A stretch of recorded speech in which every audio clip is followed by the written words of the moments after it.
Welcome to Veteran State of Mind. I'm your host, Geraint Jones. Thanks for joining us today, guys. Got another banging episode for you.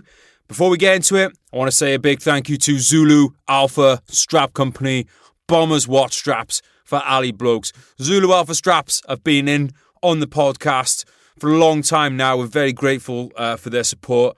Very grateful for the fact that they make beautiful accessories for your timepiece. If you've been in the military or if you're out in the military, you know how important it is to be in the right place at the right time. You can't do that if your fucking watch falls off, can you? These guys, they work with Sanguine Instruments, who make some absolutely beautiful timepieces. You can see their work online at Zulu Alpha Straps. This is how much I like them, right? When you know you like something when you give it to your mate. And when we had Dan Mills in the studio, I had a Zulu Alpha strap on my wrist, and I thought I saw a watch on Dan's wrist, and I thought, you know what that could do with? Could do with a fucking Zulu Alpha strap. So that's what I gave him. So if you want to send me some more, I'll be all right. Beautiful watch straps, guys. Check them out. They got all kinds of Ali ones. They got ones with a little black beard on there. They got ones with the British flag. They got ones with the American flag. I don't think they do Confederate flags, but you never know. Ask them. At Zulu Alpha Straps. I tag them up in the post, tag them up in the show notes. Check them out. Thank you guys for the support in the podcast. Today's guest, Daniel Sharp. He is a former United States Marine Corps grunt, served in Iraq, served in Afghanistan. He is a meme lord. You will know him as Pop Smoke. He's huge on Facebook, huge on Instagram. Does a lot of absolutely hilarious memes. He's top bloke. I think it's Dan's third time on the podcast, something like that. Suffice to say, I love having him on, and he's an absolutely top bloke. So let's get into it, shall we? Please give a warm welcome to Mr. Daniel Sharp. Dan, AJ, welcome back to the podcast. AJ, first-time guest. Dan, I think thrice-time guest, maybe more. Yes, sir. How you doing, boys? Fantastic. I think the last time I was on your show, we randomly met up in Norway, and we recorded a pensive podcast with a lot of brooding in the flat that you had rented. Yeah, that was a broody time. I feel like it's weird because last year I feel like we were both in a very broody place. Do you know what I mean? And now we're in a lot more of a, I don't know. Oh, dare I say happy place? Can I go out and say happy? Which is shit for comedic purposes and writing purposes. You and I have talked about this. The more depressed you are, the better of a writer you are. And the more depressed I am, the better of a comedian I am. Absolutely. Absolutely. You got to walk that line between suicide and creating great content. While we're on the subject of comedy, I want to start off with a real light-hearted subject, and that is racism. You are oh boy. You are what you describe as a mutt, right? You have a bunch of different races in you. Yep. I was wondering if you'd experienced racism yourself. Yeah, growing up is kind of hard, particularly if your parents are of different races, because you experience it from both sides. I'm not brown enough for the Puerto Ricans, and I wasn't white enough for the rednecks, and so. You kind of experience it from both sides, and then so you fully don't get ingrained in either culture, and it's kind of like a weird middle ground. But then in the military, it wasn't so bad.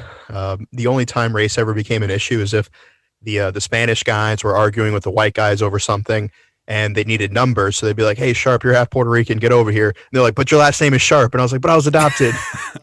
So when you say Spanish guys, then is that like Latin American? Is that like Mexican and stuff? Yeah, we have Central Americans and South Americans and people from the Caribbean. We're such a huge melting pot that you'll have somebody who's Peruvian, somebody who's from the Dominican Republic, somebody who's from Haiti, somebody who's from Puerto Rico, somebody. And then you got AJ over here, whose family's from Wales. Well, he stands about a foot taller than everyone else. I'll tell you what, though. And speaking of racism, we went to Russia a while back. Now this is funny.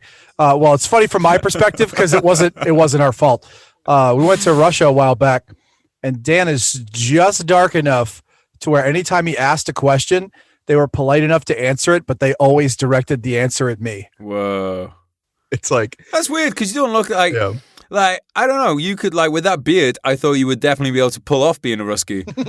Yeah, if we both accentuate our jawlines and we kind of have like the short GI Joe beard, like we might share some lineage back in the day, or my ancestors shot arrows at yours, yours stole our cattle. Like I feel like the cattle day stealings. I think, especially like America had a lot. I've read that book Empire of the Summer Moon recently, which is about the Comanches and stuff. And aside from people getting raped and brutally murdered, it sounded like a lot of fun. It's going around stealing each other's horses and stuff. Yeah, if you could kind of boil it down to like the Red Dead Redemption experience, where you kind of take some of the more graphic aspects of it, which shooting people is a very American thing to do.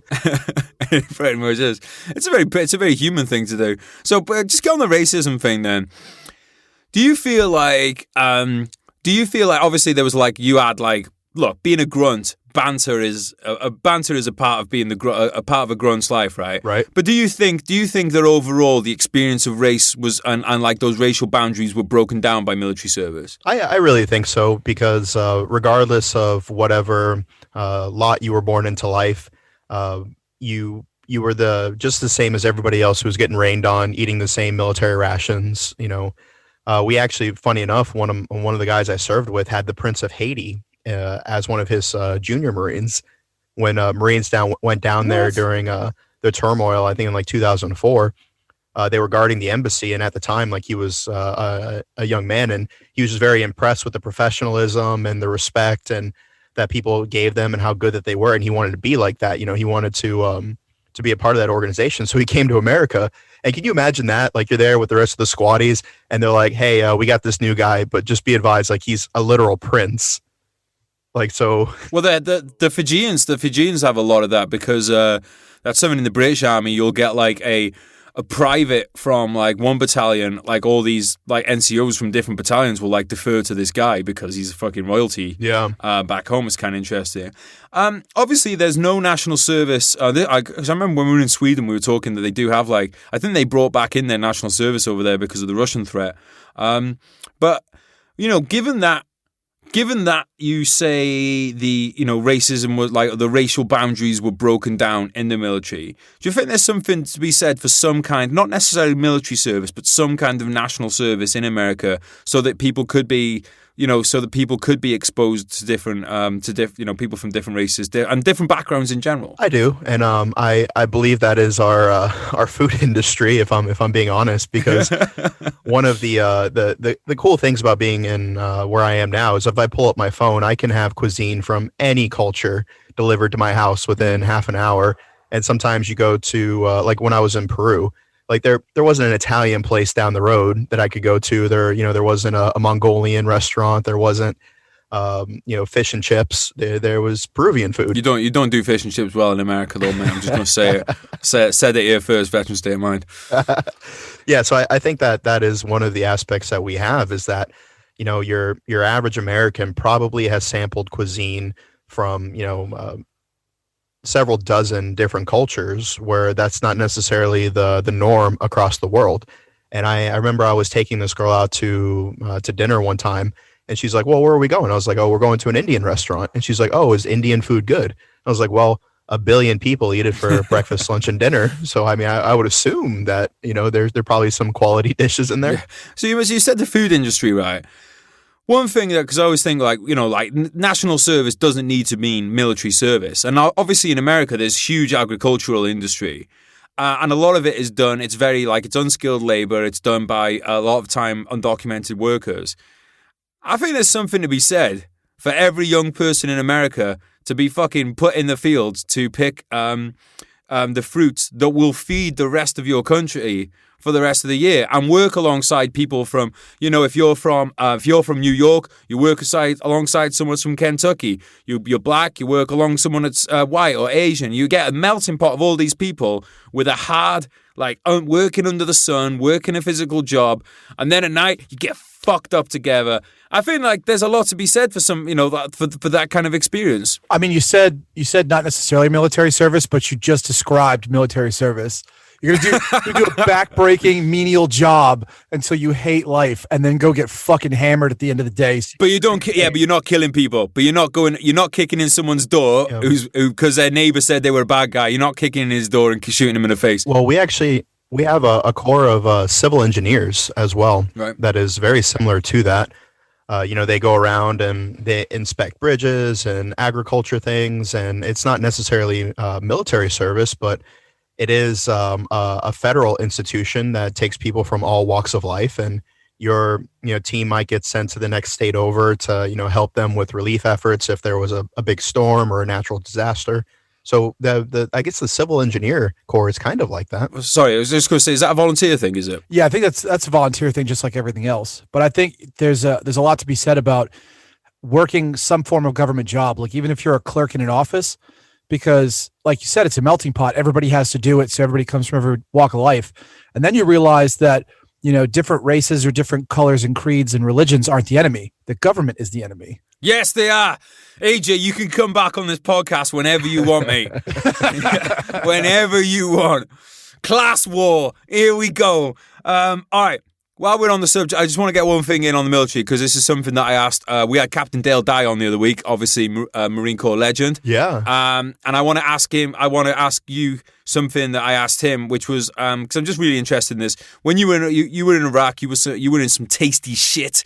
When you were in Iraq, did you work alongside tanks? And what is your opinion on the Marine Corps getting into tanks? We had tanks with us, pretty ingrained on our first deployment, and I got to say There's definitely something to be said for having, a giant, small bus size mobile piece of cover. If you're with the rifles or your foot mobile, whatever the case is, walking down the street and you take fire from one side, being able to duck under that tank and know that they're going to shoot a weapon larger than the one you're carrying. It is nice, but then at the same time, you're like, well, if they know we have tanks, they're setting roadside bombs that are designed to take tanks, and I am much smaller than a tank. Yeah, but at the same time, too, our tanks don't have the capability of making tea. So, yeah. You know what? All right. So in the back of our Warriors, supposedly we had the kettles to make that. They don't. I literally never once made the brew in the back of a vehicle. I'm sure some people have. So this tea thing is a myth. But you know what? When you're in Iraq, well, you don't need anything to boil a kettle in, right? You just drink your disgusting boiling hot water. Yeah. Straight out of the water bottle. No, they definitely have the little tank, the thing in the tanks that makes hot water for tea. Because on July 4th, there was a British tanker that made a video on how they do it, and they brought the equipment out, and they were like, Happy Treason Day, you ungrateful colonials. Right, sounds like an English bloke. Not having. Yeah, that was actually the name of the episode of the Smoke Pit that you were on. Oh, ungrateful colonials. Ungrateful colonials. Yeah, I was drunk. I was probably drunk on that one. I forgot about that. It took me about a week of constant trying to get a straight answer out of the Marine Corps as to what was going to happen with the several thousand Marines that were in that field, and the answer that I got was they can either go to a collateral duty, like to be a recruiter or a drill instructor or a security guard in an embassy. They could change their job, and if they wanted to be a mechanic or EOD or whatever the case is, they could see what's available and what they qualify for. Or they could be transferred to the Army to be a tanker over there. And so I think that if you look at the reason why they did that, there was a very long op-ed that was a bit dry, but I tried to get through it as best as I could, basically saying that we'll let the Army deal with the tanks, and we're going to invest more money into rockets and missiles and those kind of technologies, because if we do go to war with certain countries, that we want to have the capability in order to defeat their larger armored assets without exposing ourselves to retribution from similar technology that they possess. So we want to be able to hit them without being hit with the same thing. And so I can see the logic behind that. However, I do feel like we probably should have kept at least one tank battalion just in case. I can see the logic, dude, but at the same time, if you're going to have infantry, you need to have integrated armor. Like if you just want to have rockets and be like, look, we're never going to put boots on the ground anywhere, and we're just going to fire rockets from fucking miles away, I kind of get that. But if you're putting guys on the ground, you need tanks, and it needs to be with people that have actually trained alongside them as well, because you don't want that first day in combat to be like, oh, hey, by the way, we do things this way. How do you do them? You know? Yeah, so in Afghanistan, I was actually with a combined anti-armor team. And so basically what that is we'll take our Humvees or our MRAPs and put Javelin missile launchers on top of it, because, you know, the old adage is rockets are dumb and missiles are smart. Mm-hmm. Rockets are, you know, fire and forget. You know, whatever you're pointing at is what they're going to hit. As where missiles, you can direct them to a target. You can fly them, essentially, like Call of Duty. And so we had these Javelin missiles on top of our armored vehicles. So this gave us the ability to reach out and touch the enemy while also being much smaller, much lighter, more mobile, and requiring less logistical support, such as mechanics, extra pieces of armor and equipment to repair things, gasoline, things of that nature. And although armor hasn't been a consideration, if you read James Mattis's book, he actually describes when he first went into Iraq. I believe it was during the Gulf War, and then some of the early OIF engagements in like 2001. These combined anti-armor teams with these light Humvees actually had great success against Iraqi armor. They were able to outmaneuver them, and they were able to destroy large components of enemy armor just by being more maneuverable and by having the weapon systems that can reach out and touch somebody. Yeah, I think that's great. I think what I like armor for is you're in a fucking city, put a tank in with the guys, and have that armored pillbox that's basically moving away, and you're getting lit up from a building, and the tank just goes traverses the gun on, and then just destroys the building. It's so hot, just boner inducing. So hot right now. Tanks flattening buildings. So hot right now. I feel like this is one of those situations where we're going to have all these good reasons for not having tanks anymore in the Marine Corps. We'll get rid of it. And like 5 years from now, somebody's going to go, oh shit, we need tanks. And then they're going to have to pull out of their ass to make this happen again.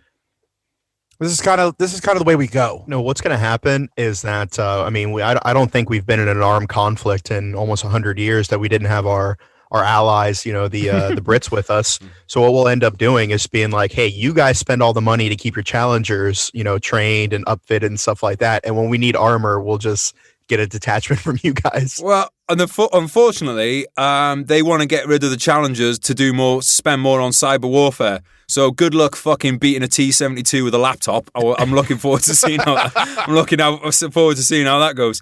Dan. Yes. I want to talk about what you've been up. You've been up to some political stuff, I hear. Not AJ's bring down the government thing. You're on to some different kind of politics. What have you been up to? So we spent a lot of time talking about veteran suicide, which is a huge issue that I know you have shed a lot of light on, that we've discussed quite a bit.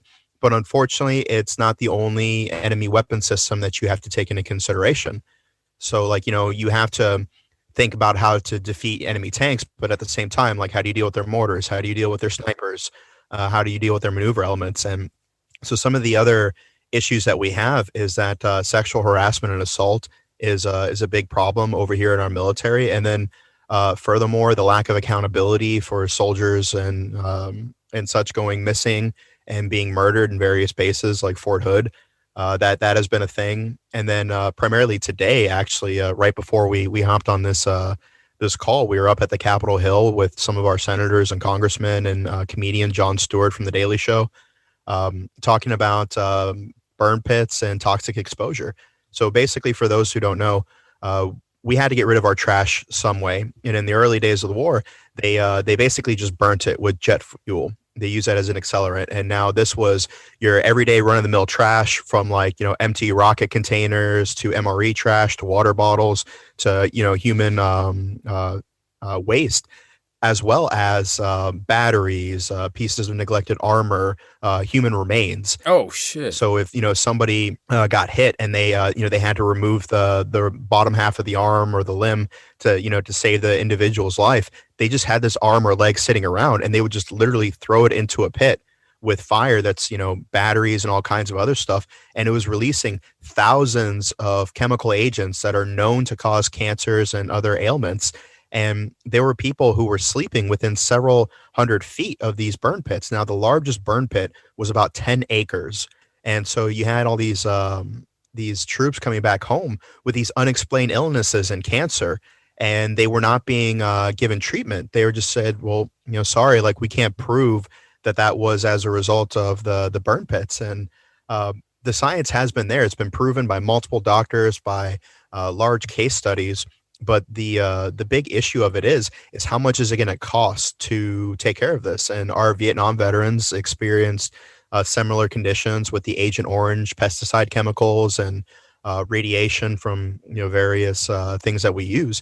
And those guys spent 20 years fighting for healthcare, and every day that healthcare wasn't being given, people were dying. And so we're in a similar situation where after the 9/11 attacks, a lot of the first responders were inhaling these chemicals and things that were on fire from jet fuel, and they got sick. And it took a famous comedian going up there and embarrassing our politicians for them to refund the act that provided healthcare. And so an organization called Burn Pit 360 paired up with the Feel Good Foundation and Jon Stewart. And for the last year that I've been involved in it, we've been going up to Congress, we've been meeting with politicians, and trying to get an act passed to provide healthcare for people who have become sick because of these burn pits. So dude. Like, one, I want to say great fucking work for what you're doing, and thank you. The other thing I want to say is, I'm not sure. This is something that I think will affect British veterans because we use burn pits in Afghanistan and Iraq, and I'm sure anyone that's listening that was down in Basra. One of the routes that we used to use in the city was through a fucking giant ass trash dump that was constantly on fire, which was, I can't remember how deep that thing was, but you were in there for a long time and exposed to all this stuff. So this is a problem for UK veterans too. So thank you for shedding a light on it, because I know for a fact I've slept within 20 meters of the fucking burn pit. I'm sure I'm not the only one listening. One of the things that if I understand this correctly, is it brings on an early onset of certain things that you shouldn't see, that you wouldn't expect to see until people in later life, right? Like certain cancers. Yeah, and it's not just one thing that you can conclusively point to, because everybody's bodies react differently. And the unfortunate thing is that they were basically using the loophole of saying, like, well, we can't definitively say that what you have was definitively caused by this, so there was no presumptive of just like, hey, look, if you went to a burn pit and you end up with some wicked cancer, like, yeah, there's probably a good chance that that's what ended up fucking causing it. And so you had these people who were late terminal stages of cancer and having to foot their own bill and being denied healthcare by the government that sent them to fight their wars. That's fucked up, dude. How does that make you feel? I know that it's been tough for me, and I'll kick it over to AJ.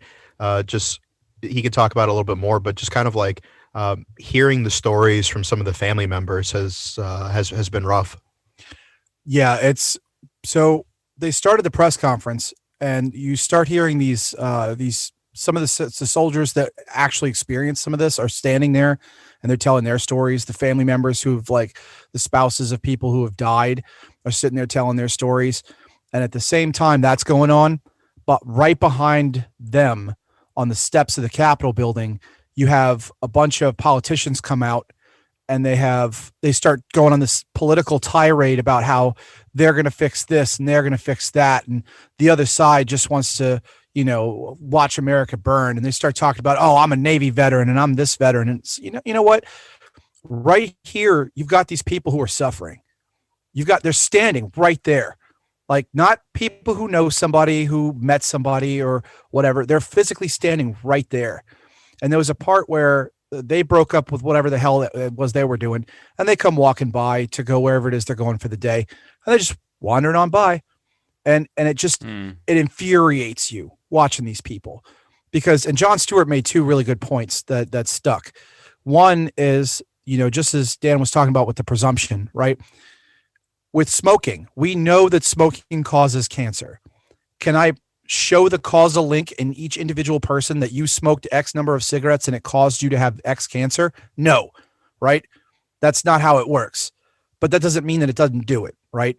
Like, it's ridiculous to sit there and say, well, we can't take care of you because you can't show me step A, B, and C in this process. Yeah, but these are the same guys that say that your hearing loss is not caused by service after you fucking sat on top of giant bombs going off underneath you. Right, and that's the second thing he said was, it's not about support, it's about money. They're just the only reason that every congressman and senator hasn't signed off already is because of money. And he said, off the top of my head, there's 4 things I can tell you right now we can cut, or 5% of the OCO fund, which we've talked about on the Smoke Pit before. What's that? Sorry, the Overseas Contingency Fund. It's a part of the DoD's budget, but it's like a fund that's our Department of Defense. So you'll have to forgive him. He works for the government, so he just speaks in acronyms and jargon. Oh, you're bringing him down from the inside. Excellent. Ron Swanson in the house. Yes, love it. So it's one of those things where you have the Defense Department's budget is so many billions of dollars, and then you have an attachment to that, which is just for like overseas operations. Like you could sprinkle $80 million on this and $80 million on that. We want to mine this vitamin that helps with our boners in this African country, but there's a civil war, so we have to send a bunch of Green Berets and civil engineers out there to stabilize the region. Dan, you got so jaded in your old age, mate. Yeah, but that's the thing. You cut 5% off of that, and all of a sudden you've got the money, right? You make a couple less F-35s, and you've got the money. It's about money, and you just want to go up and throttle these people. And in addition to that, the Pentagon was one of the few government agencies that refused to do an internal review, an audit as far as their spending. And then so once they finally, bent their arm enough to comply, they found out that there was hundreds of millions of dollars being attributed to fraud, waste, and abuse. Jesus. And that goes to certain politicians giving contracts to factories in their district, trying to secure votes that way. And like, I get it. Like if you're a congressman or particularly a member of the House of Representatives versus being somebody in the Senate, which both fall under what we call Congress, you have a loyalty to the people that live in your district. And that was another thing, is that you would go into, I won't name names just yet, but we would go into the office of veteran politicians, like people who got elected off of, the platform of their service. And we say, hey, this is our issue. This is what veterans are dying from. And I shit you not, I've literally had them look in my face and be like, well, no one in our district has called to complain about it yet. And it's like, well, if it doesn't directly affect the people who vote me into office, I don't care. Well, this is the problem in politics in general. Is it's not about America anymore. It's not about Britain anymore. It's about re-election. That's all they give a fuck about, and that's why they care about their districts, because it's their district. So for people listening, an American congressman gets voted in by a district. Okay, it's not like a national-wide thing. So as much as they claim to want to represent do what's best for the country, their first priority is to get re-elected, and therefore they're going to do what's best for their re-election chances. And then fuck the rest of the country. We see this at every fucking level. It's a 4-year cycle of re-election.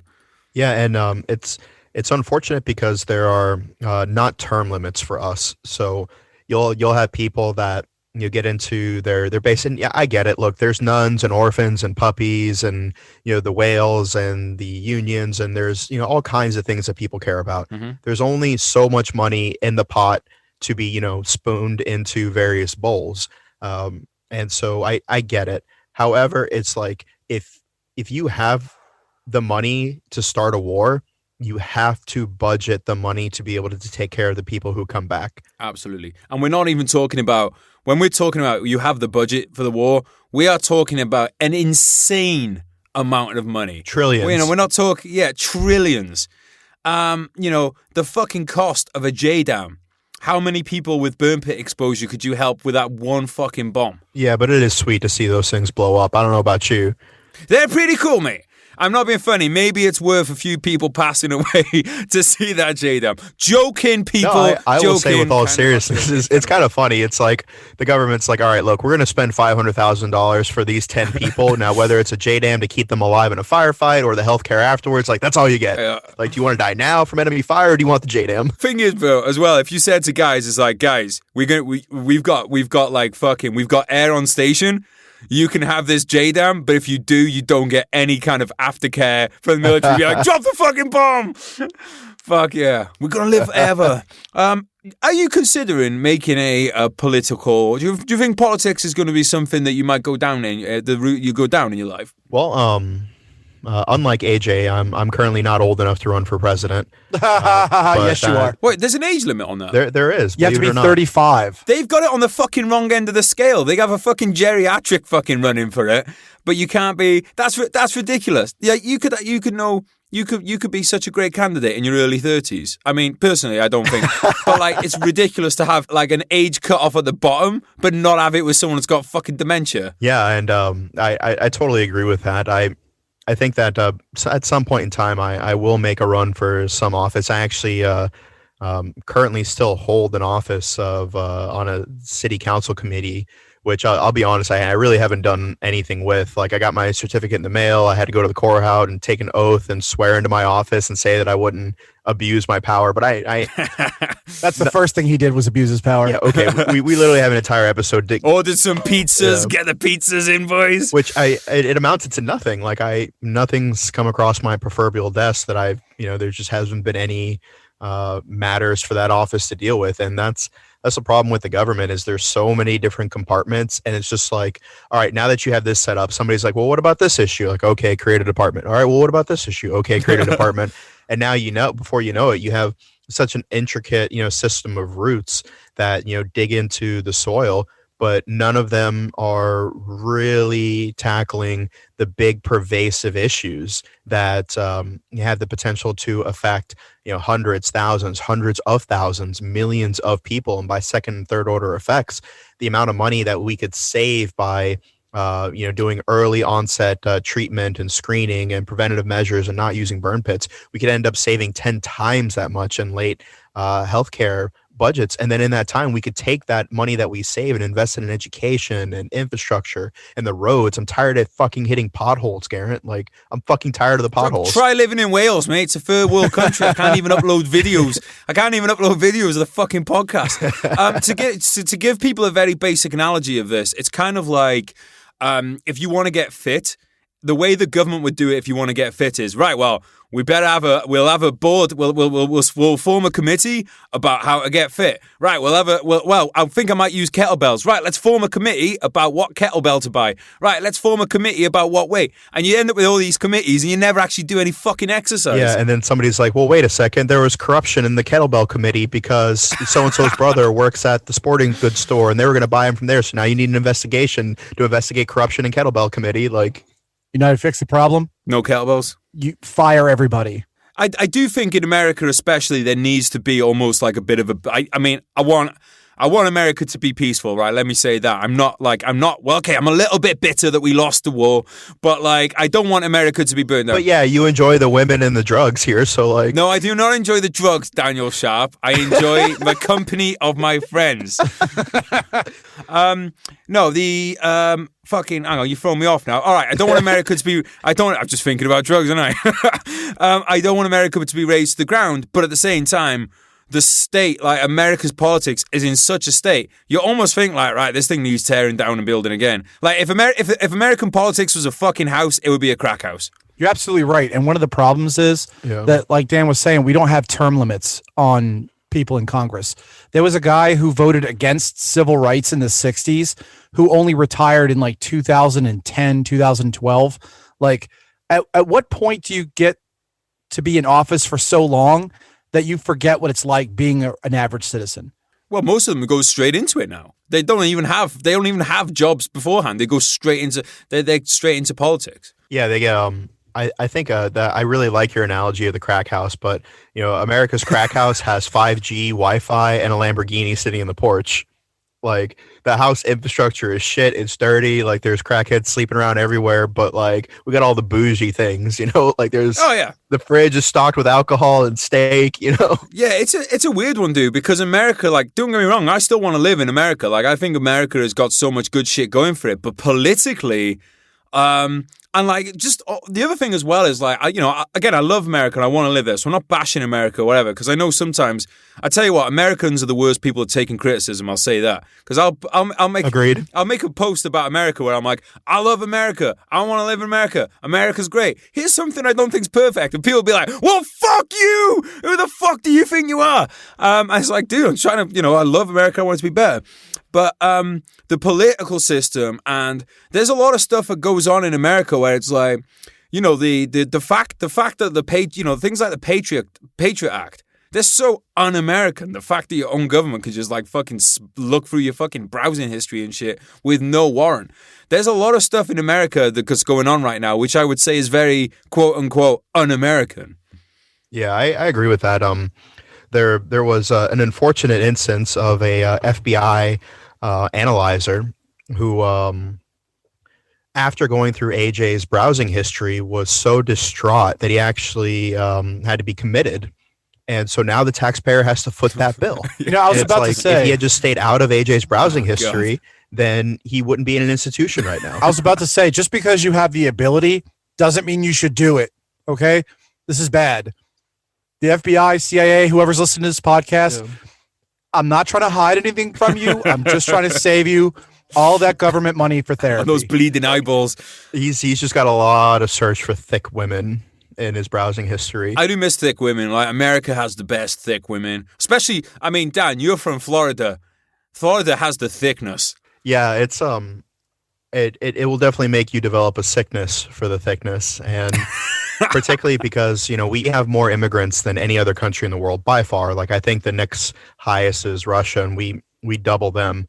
And so, like, you will, just like I said with the cuisine, like, you'll be in the club and you'll look over and it'll be like, you know, a thick Dominican woman or a thick Colombian woman or like, you know, a busty Australian woman. And it's just like, all right, like, what, you know, what's your poison? Like, what kind of crazy do you want to get into tonight? Like, you can get stabbed. I think you've just unveiled why I want to move to America in one succinct little section. Yeah, like a good looking fit guy like you could, you know, run through half a dozen girls in a week, and not one of them would have the single same country of origin. Like, you're talking about taste the rainbow, you know. God bless America is all I had to say on that. Boys, I want to talk a bit about social media while we're on the subject of like people overstepping on kind of civil rights and stuff. Have you experienced any? Because like, I would say in the last year, social media has got a lot weirder with certain things being blocked, even like Insta police coming into people's DMs and blocking people DMing each other about certain things. Obviously, Dan, you are massive on the social media side of things. Have you seen a change in the social media landscape over the last year as an OG? I have, and some of it's for the better and some of it's for the worst. I do feel like maybe 5 or 6 years ago, social media was kind of like an irradiated wasteland. Like, you were allowed to be as toxic as you wanted. Like, it was just like almost like the Call of Duty game chat lobby. Like, it was just, you know, racial slurs and profanity and misogyny and just like the worst possible shit that you could imagine. It was very toxic. Sounds like a Smoke Pit podcast. That's our shtick. And so I think a lot of that has been cleaned up because people are starting to realize, like, you will be held accountable in the public eye if you have really shitty opinions. But then at the same time, I feel like people took that as a license to become their own social justice warrior. And if whatever they see isn't 100% in line with their views, they feel like they have a right, nay, an obligation to like over the fuck react to it. And so you'll put something on there and people will just make the biggest leaps and assumptions, and then that comment will have 1,000 likes and people will call you, you know, all sorts of names, and I'm like, that's not what I said. But then if you reply, they're like, oh, you're mansplaining, shut up, white man. You know, it's just like, okay, like, that's not what was happening whatsoever. Like, I'm super sorry that the people who came before me were a bunch of like racist, misogynist assholes.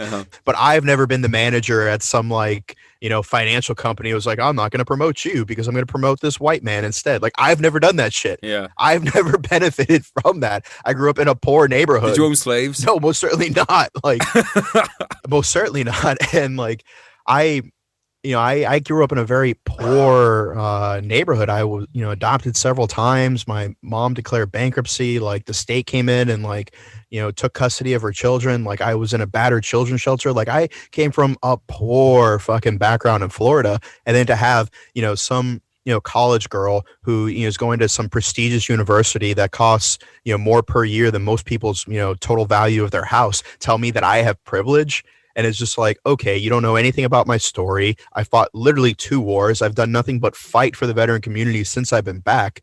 People just assume because like I look a certain way that my life has been a certain way. And I'm like, wait a second, that sounds like the exact thing you're not supposed to do is to look at somebody and assume you know their story or the content of their character. I feel like you're mansplaining to me right now, so you need to check your fucking privilege.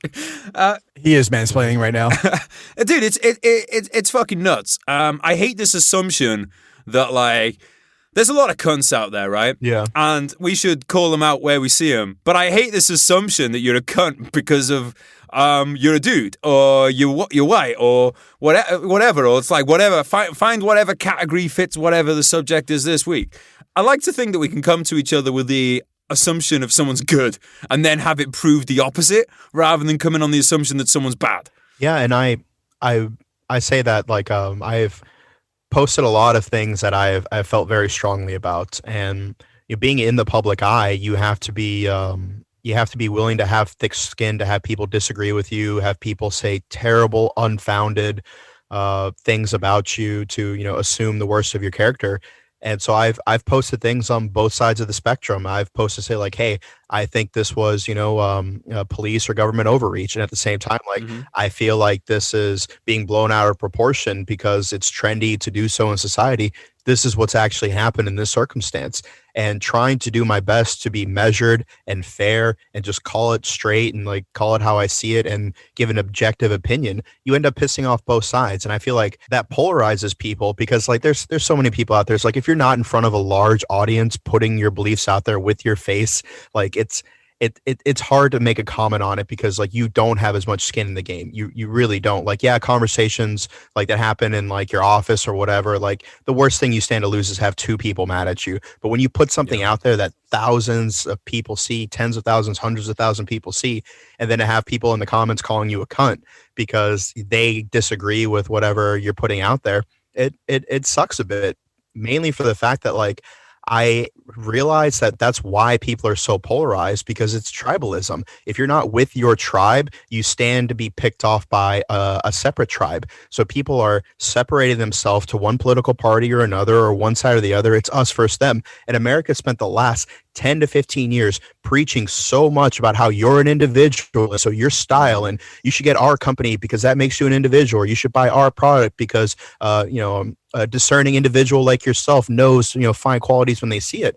And it's like we spent the last 10 to 15 years telling everybody that they're an individual, that we should not be surprised now that we have 300 and some odd million different opinions, and none of them completely line up perfectly unless you get in that brainwashed tribal mentality. And if you're not in a tribe, it's kind of lonely. Yeah, and dude, on top of that as well, I feel like this whole thing of tribalism, it erodes then it erodes personal responsibility, because you're basically saying, well, I am this, I'm with this kind of group, therefore like it's not on me, it's not on me to act a certain way and act, like, so for instance, it's like you said, you could say something like, hey, here's a cop beating on a guy for no reason. That's bad. So people are like, oh, so you fucking hate cops? No, I hate someone beating up a person. Yeah. Then you see a person beating up a cop and you're like, well, that's not cool. Oh, so now you don't think people should protest. It's like, no, dude, I just don't like fucking people being cunts. Yeah, exactly. And it's like they feel so strongly about it and they're so brave in the comments, but then you look at their profile and they haven't posted anything about it. And it's like, okay, you're going to come over here and call me a cunt, but yet you haven't had the moral backbone to fucking take a stand on your own things, to your own circle, to your own things. But like you come over to me and somehow shit on my post because you disagree with what I said, but you haven't said anything yourself. Like, get the fuck out of here. Like, either be in the arena or get out of the arena. Like, you don't get to be selective about what you get passionate about. It's like, do something about it. If you don't, shut the fuck up. Well, that's the problem with the internet. What's funny is, oh, sorry, go on, AJ. The problem with the internet is it's a double-sided blade, right? So everybody gets to have a say, but nobody has to worry about getting punched in the mouth. Like, if you say some shit on the internet, you should either believe it well enough to where if you said it in a public place, like we put up an article the other day that I wrote about Benghazi, right, on September 11th, and it's just the facts. I didn't state an opinion. I didn't say, even at the end of it, I said, I'm not blaming anybody and any political affiliation. This is what happened. Just so we know, this is the events. The timeline. Right. It was a timeline of events. And then I had somebody come in the comments just trying to lose his shit about, oh, well, Obama did this and Trump did that. And I'm like, who the fuck cares, man? Like, if you're willing to say that in public so you get punched in the face, then knock yourself out. But otherwise, who the fuck asks for your opinion? Yeah, people will take liberties with their assumptions and then assume that because it is slightly different that you must be the opposite tribe. Right. If you try to have a measured approach, you take fire from all sides because you're leaving your flank exposed. And I think that's unfortunate that in today's society, you cannot disagree with somebody without them assuming that you fervently support the opposition. It's like, no.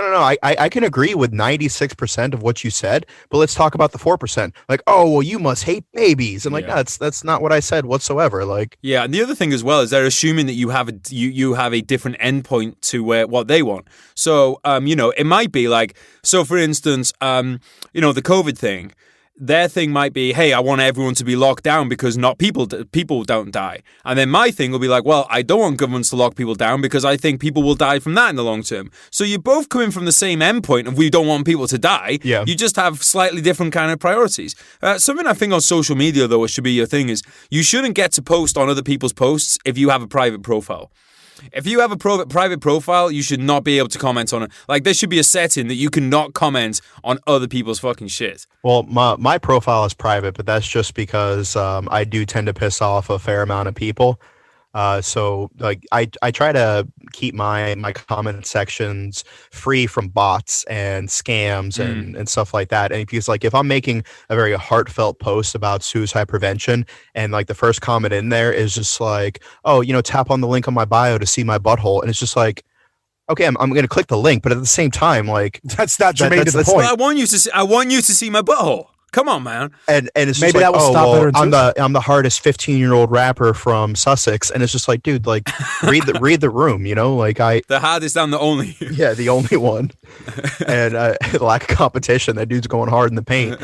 But it's just like I don't want the self-promoters, and like I do have a bit of a following, so it's kind of like there is an arena there to begin with, but I see what you mean, particularly because like I have my name, my face on my profile, I have my website, I have pictures of me, I have my thoughts, so like this is me.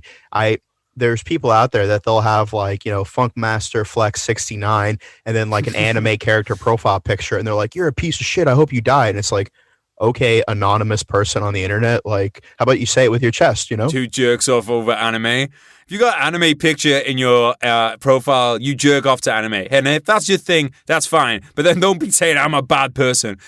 Do you get, what kind of ratio of like, you are a piece of shit, I want you to die messages do you get compared to, hey, dude, you really helped me, thanks for pulling me back through a bad time? What's the kind of ratio? That's actually a fantastic question, because I think that we oftentimes focus on the bad so much, and sometimes that I have to remind myself is if I put a post out on Facebook and it reaches 100,000 people, and then there's 10 comments that are saying that I'm a bad person, I have to put it in perspective. Like 100,000 people saw this and only 10 people felt pressed enough, but it seems like a big deal, particularly if you don't get a lot of interaction on Facebook. Like, oh my God, 10 people said I was shitty, and they'd be like, oh, everybody's trashing you in the comments. They're like, no, like only 10 people. So that was a great question. The fact that we do have to keep this in perspective, because most people can't be bothered to have a reaction. Like it's fair. It's fair. Like I'm not accusing anyone of anything. You'll scroll by 3 or 4 posts before you like or comment on one. It's fine. But like the idea of like when you do get criticism, people get so focused on that they forget the overwhelming of people who did not have that big of an issue with it. So by far and away, 99.9% of the messages that I get are like, hey, thank you for this resource. Thank you for teaching me about this. Like, I appreciate the memes. Like, keep it up. Like, you're doing good stuff for the veteran community. But then I'll spend 3 days pressed when someone's just like, you fucking piece of shit. And it's like, well, it's easy to forget about the 10 people that said you did good when you're focusing on the one person that said bad, and you're allowing them free real estate in your head to live there without paying rent, when you should be focused on the people that you can help. I think you'd have a lot less of that going on if you would have the link in your bio so we can see your butthole. Yeah, that's fair. I think it's something to do with our human nature that we concentrate on that, though. Like, I do exactly the same. And even though you say in your head, dude, it's one dickhead who probably hates his life and is jealous of your life. Like that, because that's usually who it is, right?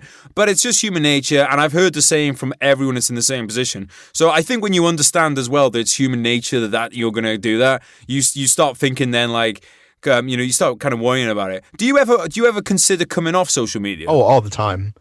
I really do, just for the fact that like it is difficult to be out there. Like I posted a picture. I've been on a bit of a diet recently, and trying to get that Garrett Jones body, and I've lost like 30 pounds. And so I posted like a picture of me, like, hey, look, like, I'm proud of this. And someone's like, you're fat, and it's like, damn, dude, like, fuck them.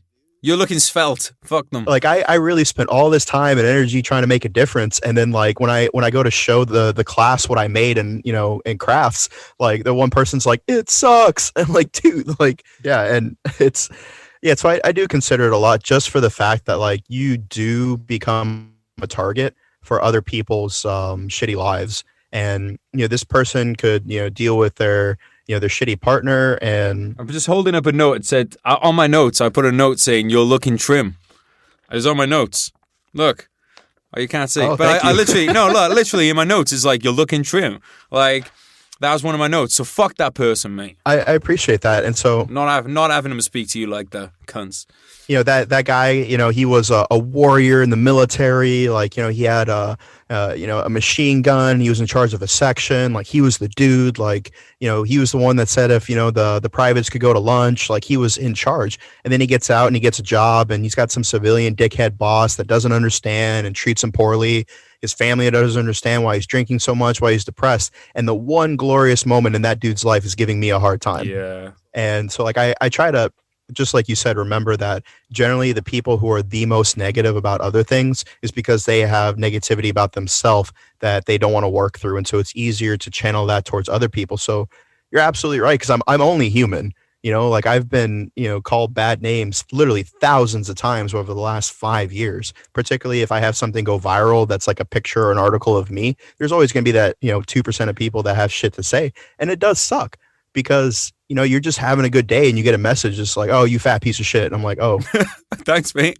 You know what? For the record, though, we went to go to the event today, and Dan went to go put on one of his suits. It's like a really nice one. It's like, it was tailored for him. Nice. And he couldn't wear it because it looks like his daddy's suit now, because he lost so much weight Gainsy. that it looks like he's putting on someone else's clothes. So fuck that guy. No, I do appreciate that. But the message so much is that like you really do have to like consider the fact that like some of these people will be like, oh, you're a piece of shit because you said something that's slightly different from my political views. But let me post this video of me doing 22 push-ups for veteran suicide awareness. I've heard that really helps, doing 22 push-ups. I've heard it helps a lot of veterans. Oh yeah, like I was pistols trembling in my hand, and I was just like, let me see if Garrett did his 22 push-ups today. I mean, look, at the end of the day, I'm not knocking anyone that does it, because at the end of the day, it's coming from a good. Well, actually, you know what? No, I'm lying. I am going to knock people. Some people are doing it because it comes from a genuine. Some people are doing it because it comes from a genuinely good place. Some people are doing it for the clout. Yeah, I agree with that. All right, end the podcast. I like to know. We're not really ending the podcast. I just like to end on someone agreeing with me. There's a lot of that going around. And look, I've been guilty before of being like, oh, this guy doesn't do anything for people, and then like, because I'm like, hang on a minute, you have no idea what they're doing behind the scenes. There's a lot of people do shit behind the scenes that we don't see. So it's wrong to judge people on this. So, like, this guy's never posted he's never posted a camouflage square. He doesn't care about veterans. But, like, for all you know, that guy could be going down a fucking soup kitchen every day. You just don't know. You're absolutely right. And I manage a bunch of different platforms, and it's just like, oh, well, you didn't post about this. I'm like, well, I posted about that on 3 of my other platforms. I wrote this article, and I'm actually part of this charity event.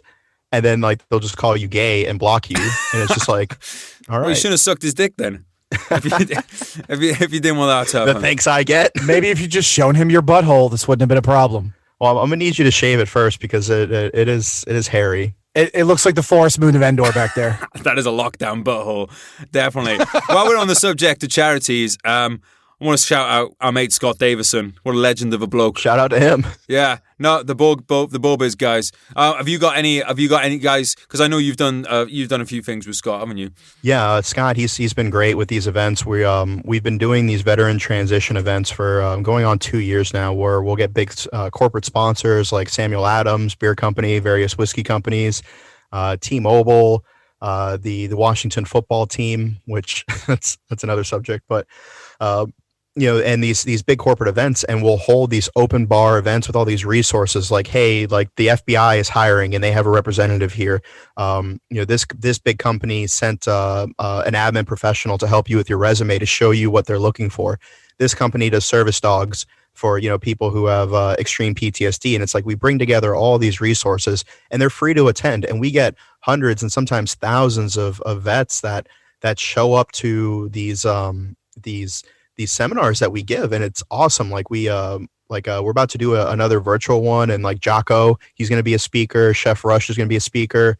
Some of these bigger names in the veteran community, and he's really been the heart and soul and the real proprietor of that institution. And there's other organizations that I work with, like Warfighter Scuba. They do all expense paid trips, scuba trips for combat wounded veterans. Burn Pit 360. They started off as a husband and a wife, and the husband got cancer from his time in Iraq, and him and his wife have spent the last 10 years beating on representatives' doors until where we are today, where we had actual like mainstream media coverage. And so there's so many great organizations out there, and it's almost to the point where there's too many. But at the same time, like, who am I to say that like one charity or one resource should have a monopoly? Like, if you want to do good in the world, you should do good in the world. Okay, I have a question for you. It's quite a deep question. If you could earn 6 figures a year doing gay porn or 7 figures a year doing animal porn, which would you do, and where do I send the contract? Gay porn, because nobody needs 7 figures. That's a ridiculous amount of money. Now, are we talking low? All right, clearly you've never had a drug addiction. Are we doing low 6 figures or high 6 figures? We'll do mid. We'll do mid 6 figures. So $500,000 a year, and all I have to do is do something to somebody else that I usually do to myself. No, wow. That seems fair. I mean, AJ, I don't know what your sex life is, so this question might not apply to you. It's the opposite of whatever you usually do. Yeah, I'd have to go with the gay porn then, just for the fact that like I don't know, man. Sometimes I take shits bigger than my dick, and like I couldn't do that to a hamster. Like, look at their precious little face, and and think about how terrible of a life experience that would be, because they don't know what the fuck's going on. It's not even that like exist, Like look at gay porn stars, like any porn stars, right? They take care of themselves. Like if they're gonna be doing some scenes, True. they like do the prep work for that. Like, have you ever been to a safari park? Those animals just shit all the time. Like, that's just a mess. No matter what you do. Have you ever seen, there's like the first episode ever of Black Mirror, where they kidnap one of the members of the royal family and they say, we'll only release this princess if the prime minister fucks a pig on national television. Did he do it? Yeah.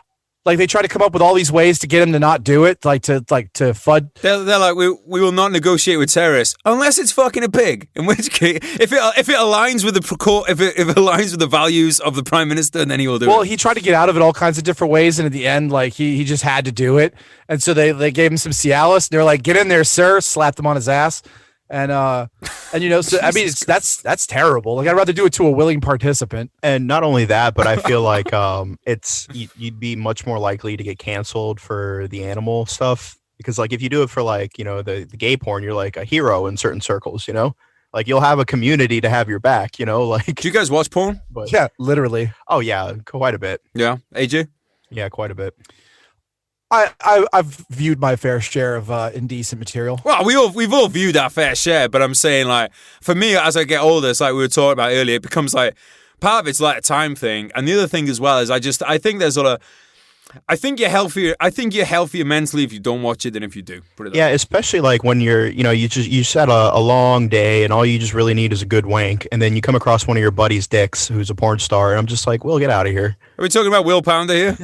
Shout out Will Pounder. Yeah, I can't my thing is just like, look, you've only got so much time on the world. You can't you get any kind of there's so many rabbit holes. This is not an animal porn reference, but there's so many rabbit holes that you can go down on the internet, and that's why, just in general, I have, luckily, one of the good things about having no internet in Wales is great for productivity, because by the time that photo is loaded and I've got up to the waist, I'm already fucking come anyway. So there's not really. I've got a bit of a kneecap fetish going on at the moment. But like, I don't know. I think, like, Dan, you've got a happy relationship going at the moment. What kind of advice do you have? Because I'm pushing this no porn. I'm not pushing no porn. I don't want to say that. I'm not the Gestapo on the porn. But I do want people to consider how much they're doing. The same as anything, moderation. What advice have you got for the young kings out there when it comes to the ladies or whatever they're into? I would say that, remember that, first and foremost, porn is fiction. That things in real life aren't the way that you see them portrayed on screen. So if you're expecting your sex life to be a reflection of what you enjoy on, whatever tube site, then, just moderate your expectations. Like, for instance, if you send a girl a meme or a picture of, your German Shepherd, you're much more likely to get a response than if you send her a picture of your dick. I'm just saying, like, I have a lot of female friends who've corroborated that thesis, that hypothesis. Your PhD. And so I would say that you have to remember that in today's day and age, you have to have something that's worth being to get that initial interest of a girl. Because, like, if you're walking down the street, or if you're at a bar particularly, and you look over and you see a very attractive girl, you're like, oh, I want to talk to her. Well, what made you want to talk to her? The fact that you were physically attractive. So, like, you have to have things about you in order to entice the type of partner that you're looking for. So if the only thing you do is go for girls who are, appear to be shallow or high maintenance, or to be very single track minded, where they're more concerned with clout or whatever the case is, like, you have to understand that there are certain risks that comes with that. However, when I get like a 16-year-old kid who messages me and they're like, oh, my girlfriend cheated on me or broke my heart, or I can't get a date, like, what's your advice? I'm like, dude, just get jacked. Like, particularly do those 22 push-ups. Yeah, save some veteran exactly. lives. Like, particularly, the younger you are, like, you have to admit that, like, girls want somebody who they find physically attractive too. Now, will learning a second language, or having a marketable skill, or a good income, or being financially responsible, will those things attract certain types of girls? Absolutely. But if you're constantly putting yourself in an environment where the girls are specifically looking for one thing to initiate the conversation before they discover your personality, but you're not doing the things to meet those requirements, you can't at the same time call them shallow or vapid, because, mate, you're doing the same thing. Yeah, of course, it's human nature. How about you, AJ? What you got to say on that? If you're spending any more than 5 minutes on a porn site, you're wasting your time, right? And two, like, there's too much of this stuff out there. Like, you could just, a couple Google searches, bam, you got what you want, take care of your business, and you're good to go, right? That's. But what about just in general, though? Like, moving away from porn a bit, like, what about just in general, like, advice for young guys and women? Because I think we're all in like our mid-30s, right? Yeah. So, like, we're in that point where I think in the last couple of years you finally start to put stuff together after your 20s. Like, so what kind of, like, just advice in general? It doesn't have to be woman related either. Just advice in general for the youngsters, because I feel like we have a meeting of the minds here that can benefit the young kings. Yeah, I would definitely say invest in yourself. If you want to date somebody who is of high caliber, you have to expect that they're going to want something in reciprocation. Like, it's not a charity meet. So if you invest in yourself, now whether that's physical fitness, by strengthening your mind, getting a degree, getting that passport, and traveling so you can become more cultured, using that culture to drive your culinary endeavors, and you learn how to cook, being respectful, getting into charitable events. So, you have good standing in the community, you have a good reputation, like, all those things that you do to invest in yourself are going to help you realize what you're worth, what you're willing to stand, and what you're not willing to stand. Because if you have a good sense of self-worth, like, hey, look, I may not be perfect, but I'm a good person and I deserve good things because of that, then, like, you have a mindset of, like, look, I will not be treated a certain way. I will not deal with certain bullshit, and I will not I will not overlook red flags just because I'm lonely. And so once you start to overlook certain things that would not be good for your personality, like you have a little bit more clarity. Just because she's pretty doesn't mean that she's the one or she's perfect or she's the best, and vice versa, ladies. Same thing with the guys. Like just because he's, good looking and you feel a certain way when you're around him, like that's not longevity. That's infatuation. That's puppy love. So making yourself a good product so that way you could market yourself to a good partner is extremely important. And the sooner you start that, the better you will be when you meet that person that you want to be with. And the other side of that too is, and I agree 100% with everything you just said, but if there's any one piece of advice I can give, and this is coming from, you learn best by fucking up sometimes, being 100% honest with every person you're with. Like if you're just going out there to date, like you just want to go on a couple of dates, like just be with some people, see what you want. Like if you haven't figured out what you want yet, be honest about that intention up front. Be like, look, I'm not in a place where, especially like military personnel, like if you have a weird kind of lifestyle, you're overseas a lot, be honest with the people you're with. Say, look, I'm not in a position where I want to get into a permanent thing. And then when you get to the spot where you are, when you realize that, you're with a person that you want to be with, sit down and have that conversation and say, look, this is what I want, right? This is what I want to do with the next 50 years of my life. And two people don't have to be the same. Like one of the conversations I've had a few times is, oh, we're just too different. Well, we're not really that different. Like we have the same opinions about the important stuff. We've had different lives, but having different lives means that you have different experiences, which means that when you're together as a partnership, because inevitably, if you're in a relationship, that's a partnership, not just for, going on dates and having sex with each other and enjoying each other's company, but also dealing with all the hard shit. Right. One of the things you never see in a rom-com is them having to deal with a real hard-pressed issue that lasts for very long. There's always some convenient answer in a movie. In reality, there's going to be problems in your life and there's going to be problems in their life and problems in the two of your lives together. And you need to be able to come at that, with a united front. And having differing experiences helps with that. Like you both can come up with different solutions. But most important is the open and honest communication. Say, this is what I want. This is what I feel I bring to the table. If that's what you want, then let's do this. If not, then I'm going to move on and go somewhere else. Yeah. I think that's that, because you have to understand the fact that if you are just looking for something short term, then be honest with that, because girls want to get laid too. And a lot of times if you're just honest with your expectations, it's better than them hating you because, you tried to like bullshit or whatever. And then also the fact that like, stop making excuses for things that really don't have merit. Like, oh, well, this would just be too hard, or the distance is too long. It's like, no, like if that was your mate that was injured in a trench 100 yards away, like you would belly crawl to get to him. But it's like, if you're trying to be someone's person for the longevity, like you have to put the work that merits somebody giving you that kind of commitment in return. Like you can't put 20% into a relationship and then blame them when it fails. Like that's just not realistic. And you also have to, like I said earlier, know what you're worth, because if you're the one who's putting 100% of the relationship into it, like you can't outlove someone else's shitty personality. Just like you can't work out a bad diet. Like you can't be the one who's constantly carrying everything. Like you will be there to support your partner in hard times and vice versa. But like at a certain point in time, if you've declared your expectations and they don't meet those expectations, you got to do the brave thing and walk away. Because holding on to a relationship just because you feel that certain type of way and like it would be painful, like that's not fair to you, and it's not fair to them, because every moment that you're wasting someone's time is time they could be spending doing whatever makes them happy. And at the end of the day, like you cared about that person enough to get into a relationship, like they were your friend. You may hate them after a breakup, but it's just like, how far did it get that you two have to hate each other when you break up? So that's a good question to ask. It's like, how many of your exes are you still friends with? And if there's not a lot of exes that you're friends with, you have to examine like, okay, what was my behavior? What red flags were I overlooking? What led to that kind of situation where I'm constantly ending on bad terms? And one of the easiest ways to do that is look at somebody's review history. If they're only leaving 1-star reviews, that person's constantly looking for the bad thing and they don't want to put the effort into making something good.